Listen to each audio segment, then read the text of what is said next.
नमस्कार। जेके शिक्षा चैनल पे एक बार फिर से आपका हार्दिक स्वागत और अभिनंदन है। दोस्तों, आज के इस वीडियो में हम राजस्थान के सामान्य ज्ञान को आगे बढ़ाते हुए राजस्थान के रीट का एक महत्वपूर्ण टॉपिक धात्विक खनिज और अधात्विक खनिज दोनों में अंतर समझेंगे।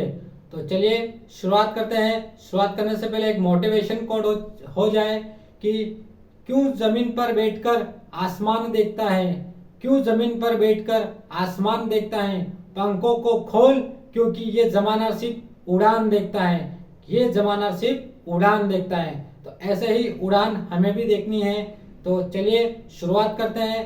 तो चैनल को प्लीज सब्सक्राइब जरूर करें और बेल घंटी पर आइकन पर प्रेस जरूर करें, क्योंकि हम ऐसे मात्र 5 या 7 मिनट के वीडियो लेकर आएंगे ताकि आप सभी अपडेट रहें। तो चलिए शुरुआत करते हैं। धात्विक खनिज। अब धात्विक खनिज किसे कहते हैं दोस्तों, बेहद ही आसान भाषा में समझाऊंगा। प्लीज चैनल को कंप्लीटली पूरा देखिएगा। आपको सिर्फ मात्र 7 मिनट के वीडियो में आप पूर्ण रूप से कभी भूल नहीं पाओगे।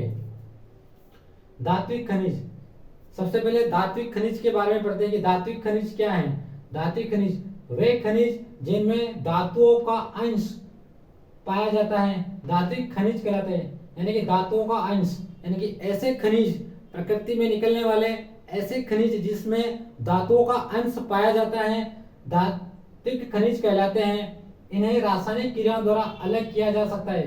यानी कि इस प्रकार के खनिज को हम किसी संयंत्र लगाकर उनको रासायनिक क्रियाओं द्वारा अलग किया जा सकता है। जैसे कि चंदेरिया में स्थित जिंक प्लांट में सीसा जस्ता से जस्ते को अलग किया जाता है, और उदयपुर में देवारी में स्थित वहां भी सीसा जस्ता को चांदी और सीसा जस्ता को अलग अलग किया जा सकता है। तो इस प्रकार के धात्विक खनिज की श्रेणी में आते हैं। दोस्तों, आगे हम बढ़ेंगे। धात्विक खनिज क्या, धात्विक खनिज के प्रकार होते हैं? बिल्कुल होते हैं। धात्विक खनिज के प्रकार, 2 प्रकार के धात्विक खनिज होते हैं, लौह युक्त धात्विक खनिज और अलोह धात्विक खनिज।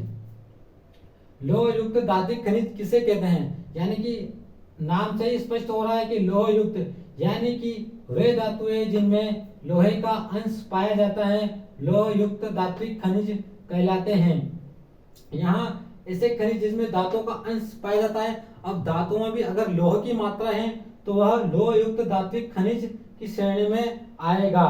उदाहरण के लिए लौह अयस्क, मैग्नीज, निकेल, टंगस्टन।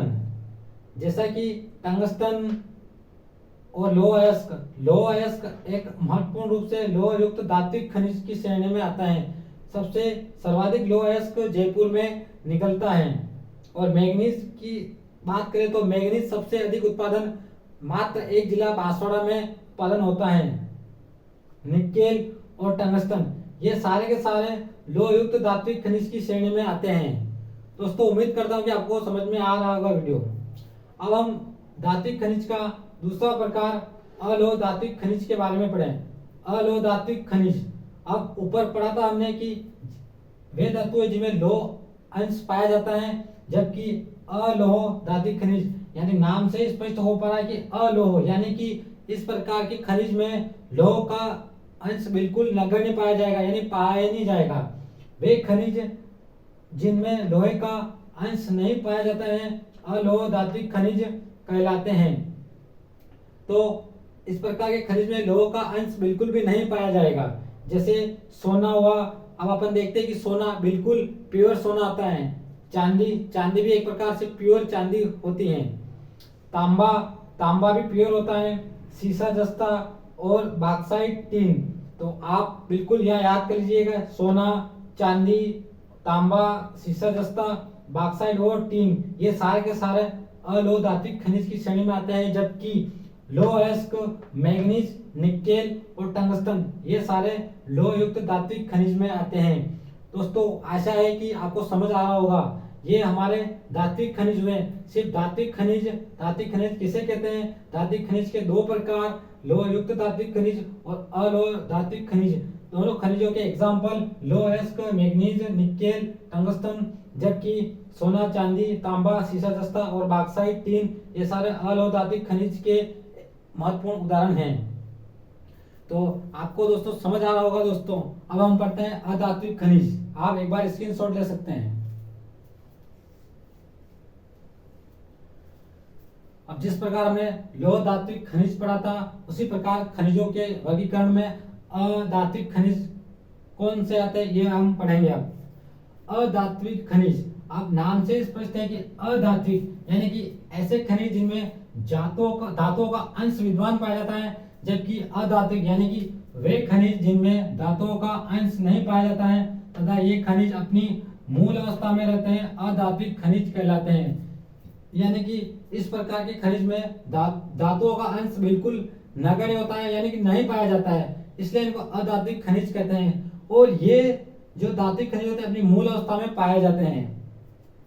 क्या यह इसके प्रकार होते हैं? बिल्कुल हाँ, इसके भी दो प्रकार होते हैं। जिस प्रकार धात्विक खनिज को हमने पढ़ा था लौह युक्त धात्विक खनिज, अलोह धात्विक खनिज, उसी प्रकार अधात्विक खनिज को भी हम दो विभागों में वर्गीकृत किया गया है। धात्विक कार्बनिक अधात्विक खनिज, दूसरा है अकार्बनिक अधात्विक खनिज। दोस्तों आपको यहाँ के यही मात्र इस वीडियो में आपको रिवाइज करवा दूंगा, बिल्कुल यहाँ के यही आपको याद हो जाएगा, दोबारा आपको पढ़ने की जरूरत भी नहीं होगी। कार्बनिक अधात्विक खनिज। अब कार्बनिक अधात्विक खनिज यानी कि वे खनिज जिनमें जीवाश्म की मात्रा पाई जाती है कार्बनिक अधात्विक खनिज कहलाते हैं। वे खनिज जिनमें जीवाश्म की मात्रा पाई जाती है कार्बनिक अधात्विक खनिज कहलाते हैं। अब यहाँ जीवाश्म यानी कि ऐसे अधात्विक खनिज जिसमें जीवाश्म की मात्रा पाई जाती है। अब यहाँ जीवाश्म क्या है? जीवाश्म से अभिप्राय है कि लाखों करोड़ों वर्ष पूर्व वनस्पति जीव जंतु आदि का गड्ढे में एक तरह से यह कह सकते हैं कि दब गए थे, पृथ्वी के अंदर दब गए थे भूगर्भ में, और बाद में वह एक जीवाश्म का रूप धारण कर लिया, जिनसे कि हम वर्तमान में कोयला, प्राकृतिक गैस और पेट्रोलियम का उत्पादन हुआ है। इसमें परिवर्तन हो गए और वर्तमान में कोयला और प्राकृतिक गैस और पेट्रोलियम के रूप में हमारे सामने उपस्थित हैं। तो इस प्रकार हम देखते हैं कि कार्बनिक अधात्विक खनिज इस प्रकार के कोयला, प्राकृतिक गैस और पेट्रोलियम, ये सारे के सारे एग्जाम्पल कार्बनिक अधात्विक खनिज की श्रेणी में आते हैं। अब हम दूसरा प्रकार पढ़ते हैं अकार्बनिक अधात्विक खनिज। अकार्बनिक अधात्विक खनिज यानी कि अकार्बनिक यानी कि इनमें जीवाश्म की मात्रा बिल्कुल नहीं होगी। वे खनिज जिनमें जीवाश्म नहीं पाया जाता है अकार्बनिक अधात्विक खनिज कहलाते हैं। बिल्कुल आसान भाषा में दोस्तों, इनमें है जीवाश्म की मात्रा पाई जाती है तो कार्बनिक अधात्विक खनिज कहलाते हैं, जबकि इनमें जीवाश्म की मात्रा बिल्कुल नहीं पाई जाती है तो अकार्बनिक अधात्विक खनिज कहलाते हैं। अब इसके एग्जाम्पल जैसे कि उष्मारोधी है, उर्वरक खनिज हो गया, इलेक्ट्रॉनिक खनिज, मूल्यवान पत्थर, रासायनिक खनिज, इमारती पत्थर। तो इस प्रकार हमने देखा अधात्विक खनिज और धात्विक खनिज। धात्विक खनिज के भी हमने एग्जाम्पल पढ़े और अधात्विक खनिज के भी हमने बहुत सारे उदाहरण पढ़े। आगे के दोस्तों आगे की वीडियो में हम इसी प्रकार अलग अलग वीडियो लेके आएंगे, मात्र 5 या 7 मिनट के अलग अलग वीडियो लेके आएंगे। जैसे कि लौह अयस्क, अगला वीडियो हमारा लौह अयस्क के बारे में होगा कि लौह अयस्क कौन से जिले में उत्पादन होता है, सर्वाधिक लौह अयस्क कहाँ उत्पादन होता है और कहाँ नहीं होता है। इस प्रकार दोस्तों हमारे जेके सीके चैनल में आप लगातार बने रहिए और चैनल को अधिक से अधिक ग्रुपों में शेयर और सब्सक्राइब जरूर करें। तो धन्यवाद, आज के लिए इतना ही दोस्तों। दीजिए इजाजत। जय हिंद, जय भारत।